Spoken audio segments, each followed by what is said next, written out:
بسم اللہ الرحمن الرحیم بسم اللہ وحدہ والصلاة والسلام علی رسول اللہ اما بعد۔ قرآن مجید کی تعلیم پر اجرت لینا کیسا ہے؟ یعنی کہ قرآن مجید پڑھانا، بچوں کو نماز پڑھانا، اسی طرح قرآن مجید کے ساتھ دم کرنا، اسی طرح تراویح پڑھانا، کیا ان چیزوں پر اجرت لی جا سکتی ہے؟ کیونکہ آج کل ایک فرقہ جو کہ مسلمین جماعت المسلمین نام سے ایک فرقہ مارکیٹ میں آیا ہوا ہے، اور وہ فتوی بازیاں کر رہے ہیں کہ قرآن مجید پڑھا کے اجرت لینا یہ حرام ہے، اور دلیل کے طور پہ قرآن مجید کی آیت پڑھتے ہیں وَلَا تَشْتَرُوا بِآيَاتِ ثَمَنًا قَلِيلًا، کہ چند ٹکوں کے عوض میں اللہ تعالیٰ کی آیات کو نہ بیچو، کیونکہ یہ بیچ کے تم یہ جو مال کماتے ہو مَا يَأْكُلُونَ فِي بُطُونِهِمْ إِلَّا النَّارِ، یہ اپنے پیٹوں کے اندر تم جہنم کی آگ ڈال رہے ہو۔ تو وہ اس چیز سے یہ استدلال کرتے ہیں۔ تو سادہ لو قسم کے جو لوگ ہیں وہ ان کے فتنے کا شکار ہو جاتے ہیں کہ ہاں بھی قرآن مجید میں تو وَلَا تَشْتَرُوا بِآيَاتِ لکھا ہوا ہے کہ قرآن مجید کو نہ بیچو چند ٹکوں کے عوض میں اللہ تعالیٰ کی آیات کو، حالانکہ یہ جو ان کا استدلال ہے یہ بالکل باطل ہے اور جہالت پر مبنی ہے۔ یہ ان کی جہالت کی دلیل ہے کہ وہ قرآن مجید کی اس آیت سے جو یہ مطلب نکالتے ہیں۔ اس کا صحیح استدلال کیا ہے؟ اس کا صحیح استدلال یہ ہے، قرآن مجید کی آیت ہے سورۃ البقرہ آیت نمبر 174، ان الذین یکتمون ما انزل اللہ من الکتاب ویشترون بہ ثمنا قلیلا، کہ جو لوگ اللہ تعالیٰ کی کتاب جو اللہ نے نازل کی ہے اس میں سے چھپاتے ہیں، آیات کو چھپاتے ہیں، وَيَشْتَرُونَ بِهِ ثَمَنًا قَلِيلًا، اور اس کے بدلے کے اندر ان آیات کو بیچتے ہیں اور ان کے بدلے کے اندر چند ٹکے خریدتے ہیں۔ تو اس سے مراد وہ لوگ ہیں، یعنی کہ اب سود کو حلال قرار دے دیا مثال کے طور پہ، اور سود کی جو حرمت پہ آیات ہیں ان کو چھپا دیا، لوگوں کے سامنے بیان نہ کیا۔ کوئی بھی چیز جس چیز کو اللہ تعالیٰ نے حرام قرار دیا ہے، جس چیز سے اللہ تعالیٰ نے منع کیا ہے، اس چیز کو جائز قرار دے دینا، اور وہ جو دلائل ہوتے ہیں ان کو رد کر دینا یا ان کی غلط قسم کی تعویل کرنا، تو اس سے مراد یہ ہے اللہ تعالیٰ نے یشترون بہ ثمنا قلیلا، بیچنے اور خریدنے کا جو معاملہ ہے اللہ تعالیٰ نے ان لوگوں کے لیے فرمایا ہے۔ اسی طرح قرآن مجید میں سورہ آل عمران آیت نمبر 187 اللہ تعالیٰ کا ارشاد گرامی ہے وَإِذْ أَخَذَ اللَّهُ مِيثَاقَ الَّذِينَ أُوتُوا الْكِتَابَ لَتُبَيِّنُنَّهُ لِلنَّاسِ وَلَا تَكْتُمُونَهُ فَنَبَذُوهُ وَرَاءَ ظُهُورِهِمْ وَاشْتَرَوْا بِهِ ثَمَنًا قَلِيلًا، کہ اللہ تعالیٰ نے وَإِذْ أَخَذَ اللَّهُ مِيثَاقَ الَّذِينَ أُوتُوا الْكِتَابَ، کہ جن لوگوں کو اللہ تعالیٰ نے کتاب دی ان سے اللہ تعالیٰ نے پکا عہد لیا۔ کیا عہد لیا؟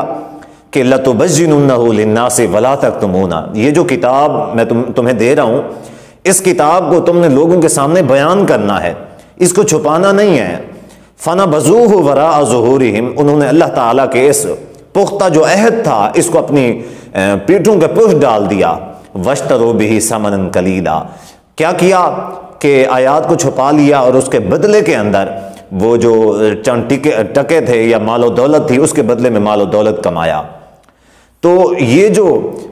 وہ کہتے ہیں کہ وَلَا تَشْتَرُوا بِآيَاتِ ثَمَنًا قَلِيلًا، اللہ تعالیٰ کی آیات کو نہ بیچو، تو اللہ تعالیٰ کی آیات کو بیچنے سے مراد یہ نہیں ہے کہ قرآن مجید پڑھانا، نمازیں پڑھانا، تراویح پڑھانا، اس سے مراد یہ ہرگز نہیں ہے، بلکہ بیچنے سے مراد چھپانا ہے، یعنی کہ جو اللہ تعالیٰ کے احکامات ہیں ان کو چھپا لیا اور لوگوں کو جو ہے نا اس کے بدلے میں یہ بتا دیا کہ یہ کام جائز ہے، اب کر لو۔ غلط قسم کا فتویٰ دے دیا، پیسے لے کے منمانی اور خواہشات کے مطابق فتویٰ دے دیا، اس سے مراد وہ ہے وَلَا تَشْتَرُوا بِآيَاتِ ثَمَنًا قَلِيلًا۔ اب یہ جو تفسیر میں نے بیان کی ہے ان آیات کی، یہ تفسیر القرآن بالقرآن ہے، اور اصول تفسیر کا ایک اصول ہے، ایک قاعدہ ہے کہ سب سے اعلیٰ جو تفسیر کا درجہ ہوتا ہے وہ ہے تفسیر القرآن بالقرآن، یعنی کہ قرآن مجید کی تفسیر قرآن مجید کے ذریعے سے، کیونکہ بعض مقامات پہ اللہ تعالیٰ کسی بات کو مختصر انداز میں ذکر فرماتے ہیں اور دوسرے مقام پہ اسی بات کو مفصل طریقے سے بیان فرما دیتے ہیں،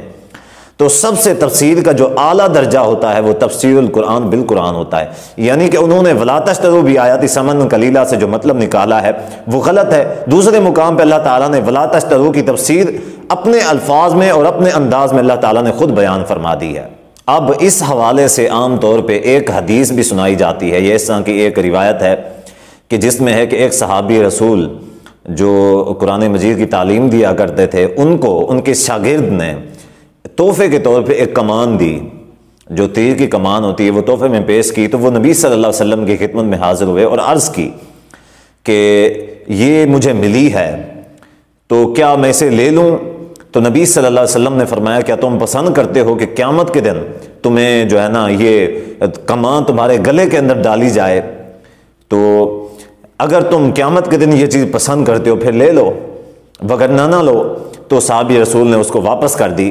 تو یہ حدیث پیش کی جاتی ہے دلیل کے طور پہ کہ دیکھیں قرآن مجید کی پڑھانے کی اجرت جو ہے یہ حرام ہے، اس طرح نہیں لینا چاہیے، جو لیتا ہے وہ اپنے پیٹ کے اندر جہنم کی آگ بھر رہا ہے، اس کا انجام یہ ہے۔